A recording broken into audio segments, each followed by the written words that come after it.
Hello people and welcome back to the Forbes YouTube channel. आज है 27th of November and we are back with our daily current affairs initiative where we bring to you 10 questions from current affairs in the MCQ format which are extremely important for all your competitive exams. So without further ado, let's move to question 1 of the day.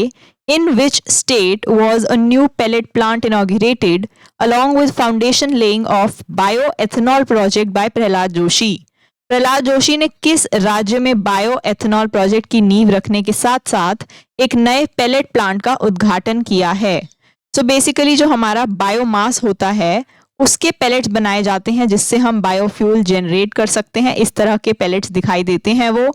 उन्हीं pellet बनाने के एक plant की बात यहाँ की जा रही है कि जो हमारे मिनिस्टर हैं प्रहलाद जोशी, उन्होंने बायो एथेनॉल प्रोजेक्ट के साथ साथ एक पेलेट प्लांट भी इनॉग्रेट किया है। कौन सी स्टेट में? So the answer is Haryana. Question number 2 है which authority highlighted strong economic growth due to festive demand and consumption in its bulletin?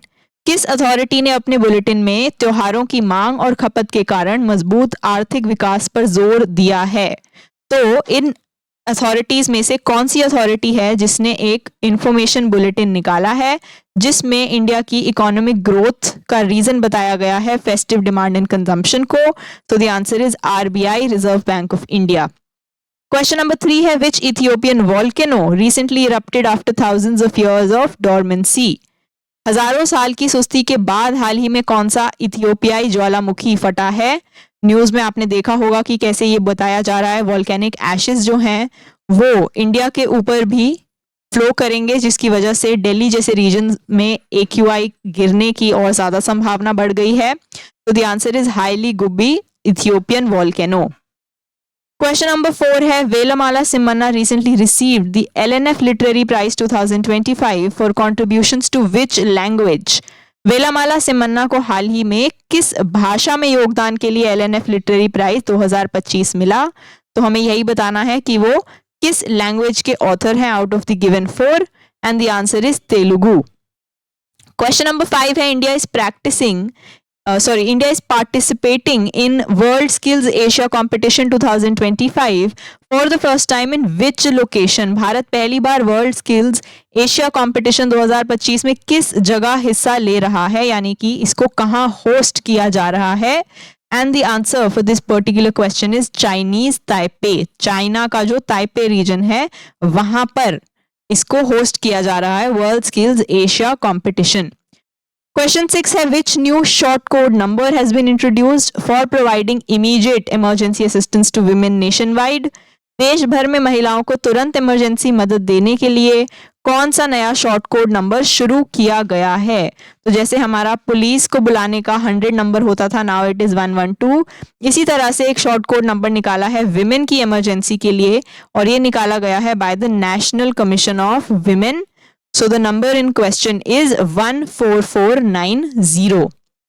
Question number 7 है who has taken charge as the executive chairman of National Legal Services Authority, जिसको हम कहते हैं NALSA.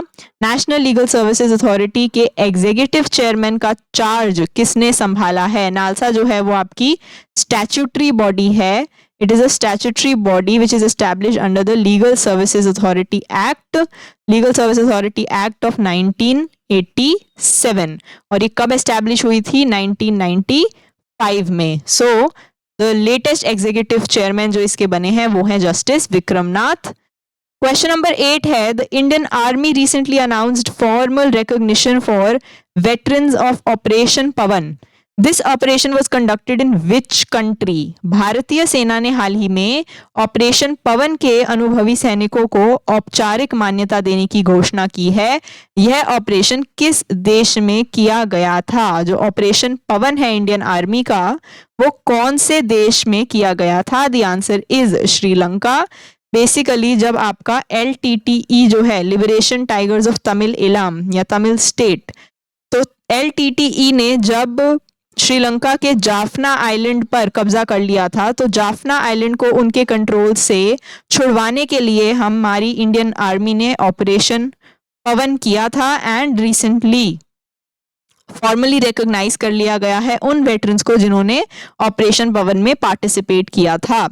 Question 9 है the Delhi government recently approved an overhaul of its administrative setup.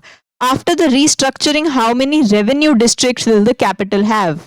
Delhi सरकार ने हाल ही में अपने एडमिनिस्ट्रेटिव सिस्टम में बड़े बदलाव को मंजूरी दी है। इस बदलाव के बाद राजधानी में कितने रेवेन्यू डिस्ट्रिक्ट होंगे? तो रेवेन्यू डिस्ट्रिक्ट का जो नंबर है उसको चेंज कर दिया गया है। पहले द नंबर वाज 11, तो ये ऑप्शन आपका हट जाता है, and now the new number is 13। तो अब हमारे जो कैपिटल है दिल्ली में उसमें 13 रेवेन्यू डिस्ट्रिक्ट्स होंगे। Question number 10. Which city recently hosted opening ceremony of 5th Khelo India university games? हाल ही में किस शहर ने 5वें खेलो इंडिया यूनिवर्सिटी गेम्स की ओपनिंग सेरेमनी होस्ट की है? यानी कि कौन सी सिटी में हो रहा है 5th Khelo India university games? And the answer is Jaipur in Rajasthan. With this, we finish off our 10 questions of the day. If you liked the video, then please subscribe to our channel and follow us on all our social media channels. For ebooks, e-PDFs and lots of daily updates for free, you have to join our Telegram. The link is in description. Thank you. Bye-bye and keep learning.